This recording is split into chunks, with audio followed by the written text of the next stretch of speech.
Hello guys, আজ আমি আপনাদের দেখাবো একজন অসহায় মায়ের কিছু করুণ দৃশ্য। আচ্ছা মা, আপনি কেমন আছেন? ভালো আছি। অনেকদিন যে আমাদের পরানপুর হাটখোলা রয়েছেন, তা আপনি কি আপনার বাড়িতে ফিরে যেতে চান না? আমি বাড়িতে যাবো তো। কবে যাবেন বাড়িতে? আজ যদি ব্যবস্থা করতে কেউ নিচ্ছে না তো। আপনার বাড়িটা কোথায়? চৌমনি শব্দপাড়া। স্থান যশোর। যশোর চৌমনি সর্দারপাড়া। আপনার পরিবারের সবার নাম কি মনে আছে? আপনার ওই স্বামীর নাম কি? আমার স্বামীর নাম ছিল বাসে, তো সে মারা যায় তো লাঠি চলছে হয়েছে।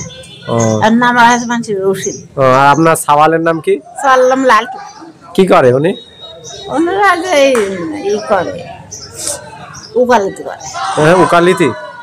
তা আপনি একজন উকিলের মা হয়ে আপনি যে এখানে আসেন, আপনার সন্তানের সম্মান নষ্ট হচ্ছে না? সম্মান নষ্ট হচ্ছে তো। আমি তো এখানে থাকবো না, আমি চাকরি করে আসলাম টাকা পয়সা নিয়ে। আমি বেকারে বলেছি তো, নিয়ে যাবে টাকা তো দরকার। আপনি কিসে চাকরি করতেন? আমি অফিসার চাকরি। কিসের, কোন পোস্টে, মানে কোন অফিসে? পুলিশ অফিসারে।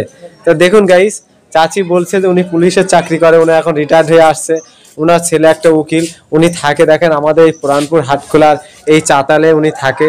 দেখুন ওনাকে যদি আপনারা কেউ চেনেন, আশা করি ভিডিওটি শেয়ার করে দেবেন, ওনার পরিবারের কাছে যেন উনি ফিরে যেতে পারে। আজ এ পর্যন্ত, আবার নতুন কোনো এক সময় দেখা করাবো। আল্লাহ হাফেজ।